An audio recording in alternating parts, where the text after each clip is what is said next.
Bienvenue dans cette nouvelle capsule audio du podcast Changer d'horizon, podcast rempli de voyages, de découvertes et d'aventures. Ici, nous sommes tous réunis par cette soif d'explorer le monde et de vivre des expériences inoubliables. Si le site pvtis.net te partage déjà de nombreux conseils pour une expérience unique grâce au programme Vacances-Travail, on a eu envie de t'offrir également des recommandations audio que tu vas pouvoir écouter depuis n'importe où. En lançant cet épisode, tu t'apprêtes donc à découvrir une capsule de moins de 10 minutes qui donnera des informations et des tips que l'équipe PVTiste considère pertinentes afin de t'aider à préparer ton départ ou t'accompagner si tu es en train de vivre cette expérience de vie unique. À tout de suite!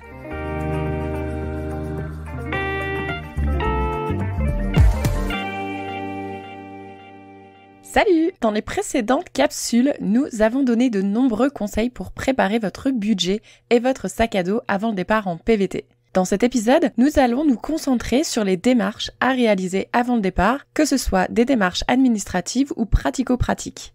Avant toute chose, pour réaliser votre demande de PVT et partir, vous avez évidemment besoin d'un passeport.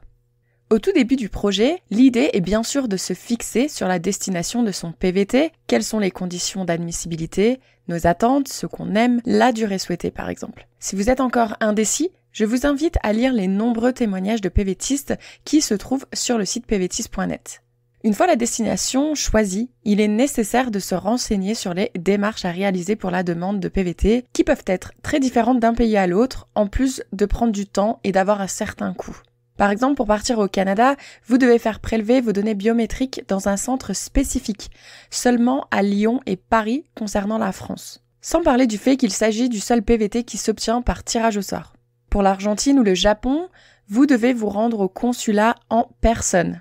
Pour la Corée du Sud, vous devez résider en France pour les Français au moment de la demande. Un dernier exemple, vous devez disposer des fonds demandés pour le PVT Australie au moment de la demande de PVT. Alors que pour le Canada, la preuve de fonds est à montrer lors de l'entrée sur le territoire uniquement. Ici, ce ne sont que certains exemples. D'autres points pourraient être exigés selon la destination, comme un certificat de police, une visite médicale, etc. Vous trouverez donc tous les tutoriels pour réaliser votre demande de PVT, mise à jour fréquemment par nos équipes, en cliquant sur le pays choisi dans la rubrique « Destination » du site pvtis.net. Maintenant, parlons de la préparation au départ. Une fois que vous savez où aller, vous vous demandez peut-être quand partir. Vous allez pouvoir faire votre choix, évidemment, en fonction de plusieurs critères. Vos possibles obligations professionnelles ou personnelles, la saison, est-ce que vous envisagez d'arriver en plein hiver coréen ou pendant la saison des pluies au Brésil? Les prix des billets, ils seront évidemment plus élevés si vous partez en période de vacances scolaires. N'oubliez pas de consulter les bons plans pvtis.net qui proposent des avantages et réductions pour de nombreuses destinations. La temporalité des jobs, est-ce qu'il est pertinent d'arriver à telle ou telle période selon votre projet? Quand vous serez décidé, vous pourrez passer à la réservation de votre billet d'avion. Si vous avez un emploi, il va falloir penser à annoncer votre départ à votre employeur. Ça fait souvent partie des moments les moins agréables, mais il marque une vraie transition dans la préparation du projet. Et si vous parlez ouvertement de votre projet à votre employeur, il n'y a pas de raison que votre supérieur hiérarchique ne soit pas heureux pour vous. Donc surtout, soyez sincères.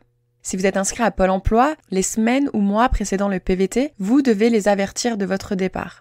À savoir que vous pouvez geler vos droits pendant maximum 3 ans. Vous pourrez donc profiter de vos allocations si vous en y avez droit au retour. Pour les Belges, vous devez également prévenir votre caisse de chômage avant de partir. Il va falloir songer également à quitter votre logement. Soit résilier votre bail, le mettre en location ou bien gérer la transition selon votre situation. Ça s'accompagne souvent de la revente ou le stockage de vos affaires, meubles, voitures, objets en tout genre. Autre point à ne pas oublier, s'occuper des procurations et résiliations. Si des élections se préparent, il n'est pas toujours évident de pouvoir voter sur place, même si c'est faisable en vous inscrivant sur les listes consulaires. Le plus pratique sera certainement de donner procuration à l'un de vos proches. De même, donner procuration à quelqu'un de confiance pour les démarches auprès de la banque ou de la poste, ça peut être une bonne idée en cas de problème. En ce qui concerne les résiliations, il peut s'agir de résilier son abonnement à la salle de sport, sa box internet, son forfait téléphonique. Un petit conseil, vous pouvez toujours regarder vos derniers prélèvements des derniers mois pour commencer à préparer cette liste des résiliations à faire. Enola, qui est partie en PVT en Corée du Sud, conseille d'utiliser une application de vérification qui génère des codes de sécurité. En effet, il y a beaucoup de comptes sur Internet qui sont reliés à votre numéro de téléphone. En cas de problème, les sites envoient un code de vérification sur notre numéro de téléphone. Sauf que lorsque l'on change de numéro, ça peut être un problème. Et on ne peut plus faire ces vérifications de sécurité. Utiliser donc ce type d'application permet d'éviter ce problème. Enola, elle, a choisi l'application Authenticator. A-U-T-H-E-N-T-I-C-A-T-O-R. Mais tu retrouveras bien sûr le nom de cette application dans la description de cet épisode. Avant de partir, il est également fortement recommandé de faire un check-up médical complet. On peut citer le dentiste, l'ophtalmo si nécessaire, gynécologue, etc. En effet, il est mieux de soigner ses caries avant de partir, de prévoir sa contraception ou d'emmener avec soi une deuxième paire de lunettes. Les soins de santé sont souvent très élevés à l'étranger. C'est notamment l'une des raisons pour laquelle l'assurance PVT est obligatoire dans la plupart des destinations. Quand elle ne l'est pas, elle est très fortement recommandée. Nous vous invitons donc à souscrire à l'assurance type Globe PVT quelques semaines avant votre départ. En revanche, pas d'inquiétude, si vous tombez malade pendant votre PVT ou si vous êtes victime d'un accident, vous serez évidemment pris en charge. Puisque l'on est sur le thème de la santé, sachez que vous avez 1 mois après votre départ pour prévenir la sécurité sociale de votre départ. À savoir que dans tous les cas, après 3 mois hors de France, vous n'êtes plus éligible à l'assurance maladie. Vous ne pourrez donc pas utiliser votre carte vitale même si vous faites un aller-retour pendant votre PVT. Pour les Belges, vous n'avez pas d'obligation de garder ou de suspendre la mutuelle. Autre organisme à prévenir, c'est le centre des impôts. Il faudra les avertir de votre départ. N'oubliez pas que vous devrez procéder à votre déclaration d'impôt même si vous êtes parti en cours d'année.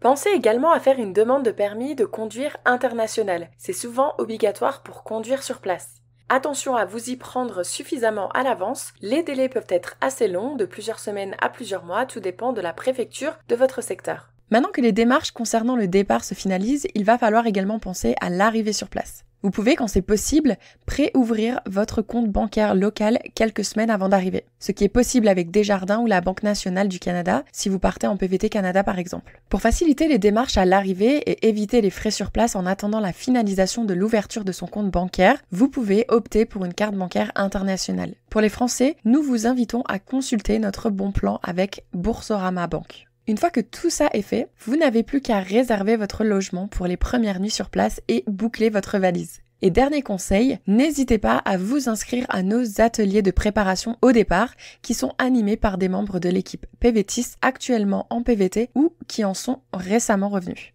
C'est une réunion en visio, en petit comité jusqu'à 10-15 personnes où vous pouvez poser toutes vos questions et ça vous permet même de commencer à rencontrer des futurs PVTistes qui, comme vous, préparent leurs projets. Et voilà, ce sera tout pour cet épisode sur les démarches administratives. Très bonne préparation à tous et à très vite.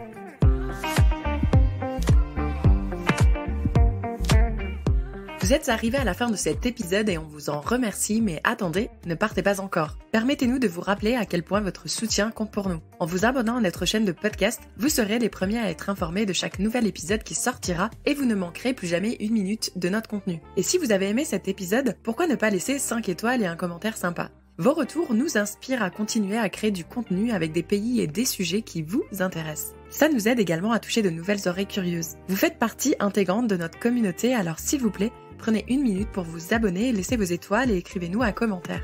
Rendez-vous au prochain épisode et d'ici là, on se retrouve sur notre site internet pvtis.net.